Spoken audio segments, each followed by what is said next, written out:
হচ্ছে মানবাধিকার এবং পরিবেশ বিষয়ে সচেতনতা থেকে কিভাবে স্থানীয় প্রশাসন দায়িত্ব পালন করতে পারে, এটা হচ্ছে স্পেসিফিক অ্যাঙ্গেল। এছাড়াও আমরা এখানে দেখতে এসেছি, আপনারা জানেন আমরা অত্যন্ত চ্যালেঞ্জিং একটা সময় পার করছি।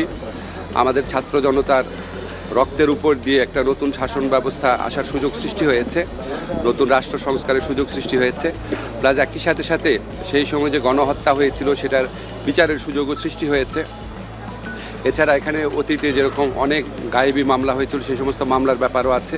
তো আমরা সামগ্রিকভাবে এখানে দেখতে এসেছি, এখানে যারা স্টেক হোল্ডাররা আছেন, জেলা প্রশাসন, ডিসি অফিস আছেন, ইউএনও আছেন, পুলিশ প্রশাসন, এসপি আছেন, ওসি আছেন, বিচার প্রশাসনে আমাদের বিচারকরা আছেন, পিপি অফিস আছেন, ওনারা যেন সমন্বিতভাবে কাজ করতে পারে।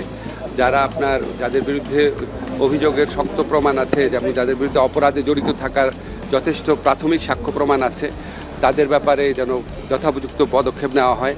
আবার কেউ যেন অযথা হয়রানির মধ্যে না পড়ে।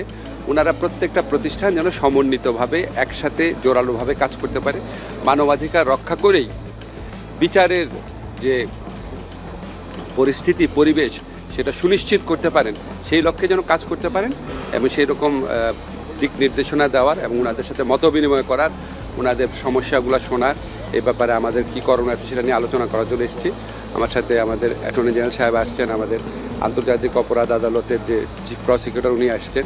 তো ওনারাও আপনাদের বলবেন ওনারা কেন এসছেন। স্যার, আপনার কাছে প্রশ্ন একটু, যে 24শে জুলাই বিপ্লবের চেতনায় যে নতুন সরকার গঠিত হয়েছিল, এরপর থেকে যে আইন শৃঙ্খলা পরিস্থিতি দেখা যাচ্ছে, এতে ভয়াবহ পরিস্থিতি কেন? আপনারা তো নিজেরাই বিপ্লবী আছেন এবং পরিস্থিতি যা ভয়াবহতাতে তো মানুষজন সন্তুষ্ট না। মানুষজনের তো সন্তুষ্ট না থাকার কারণ থাকতে পারে, অবশ্যই থাকতে পারে। আইন শৃঙ্খলা পরিস্থিতি মানে এরকম না যে আমাদের এখানে খুব আত্মতুষ্টির স্কোপ আছে, আমাদের আত্মতুষ্টির স্কোপ নাই। আইন শৃঙ্খলা পরিস্থিতি আমাদের এই গত 6 মাসে মাঝে মাঝে মোটামুটি ভালো থেকেছে, মাঝে মাঝে খুব খারাপ হয়েছে। যখন খুব খারাপ কিছু হয় আমরা প্রচণ্ড আত্মজিজ্ঞাসার সম্মুখে পড়ি, খুবই খারাপ লাগে। এবং এটা তো আমরা তো এই সমাজে বাস করি, আমাদের বন্ধুবান্ধব, পরিবার পরিজন, আমাদের পরিচিত লোকজন, তাদের থেকে আমরা যেসব কথা শুনি বিভিন্ন সংবাদ মাধ্যমে, এটা কারো তো ভালো লাগার কথা না। তবে আপনাদেরকে অনুরোধ করি, কিছু বাস্তব সমস্যা আছে, প্লিজ একটু বোঝার চেষ্টা করেন। সেটা হচ্ছে, এক নম্বর হচ্ছে আমরা একটা ধ্বংসপ্রাপ্ত কিছু প্রতিষ্ঠান নিয়ে কাজ করছি, বিশেষ করে পুলিশ প্রশাসন। আপনারা জানেন এখানে আগের সময় কীরকম রিক্রুটমেন্ট হয়েছে এবং তাদের ট্রেনিংয়ের ক্ষেত্রে কী ঘাটতি ছিল, তাদের দায়িত্ব পালনের ক্ষেত্রে সমন্বয়হীনতা থাকতে পারে, ব্যর্থতা থাকতে পারে। তারপরে আমাদের এখানে যে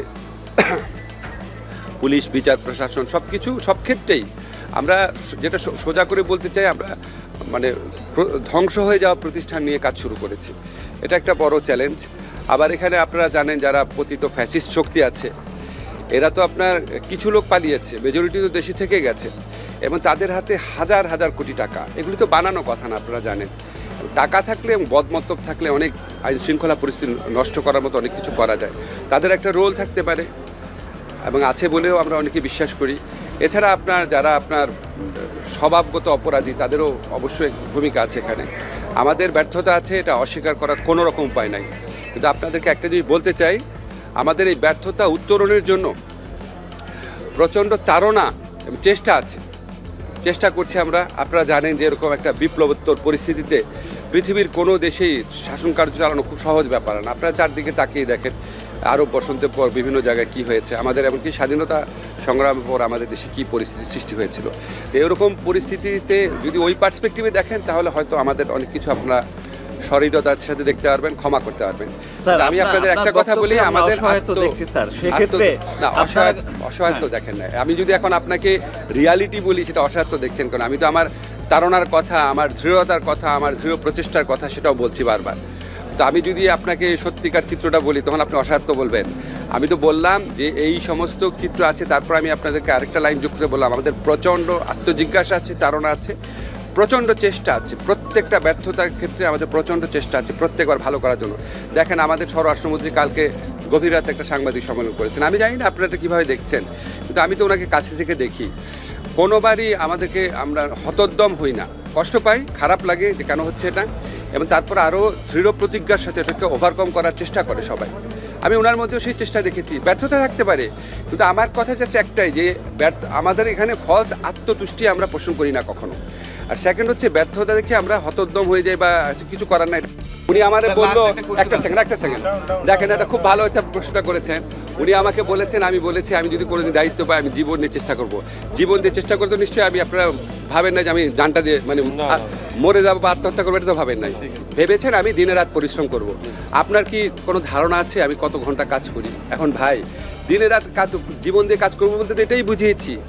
আমি দিনে অ্যাভারেজে 12-13 ঘন্টা কাজ করি। যখন আমি ঢাকা ইউনিভার্সিটির টিচার ছিলাম অ্যাভারেজে 3-4 ঘন্টা কাজ করতাম। এটাই ভাই আমার কাজ। আর এটা যে আপনি বললেন যে আইন শৃঙ্খলা পরিস্থিতি, তো স্বরাষ্ট্র মন্ত্রণালয়ের কাজ। আপনারা একটা জিনিস সাথে একটা জিনিস গুলিয়ে ফেলেন কেন? পুলিশ কি করছে বা করছে না, বা রাস্তায় কি অপরাধী করছে, এটা তো আইনমন্ত্রীর কাজ না। তারপরেও তো আমরা কোঅর্ডিনেশন মিটিংয়ে বসি, এটা আমার স্পেসিফিক কাজ না, কিন্তু আমরা সবসময় কোর কমিটি মিটিং ওখানে যাই, কন্ট্রিবিউট করার চেষ্টা করি। এখন ধরেন আমি যদি আমার উপর একটা 24 ঘন্টা একটা টিভি রাখি, তাহলে কি আপনি বুঝবেন যে আমি 24 ঘন্টা আমি জীবন দিয়ে চেষ্টা করছি কিনা, নাকি আমার কাজ থেকে বুঝবেন? আপনি সচিবালয়ে খবর নেন, আমি কটার সময় অফিসে যাই, কটার সময় বের হই, খবর নেন, প্রতিদিন কি করি খবর নেন।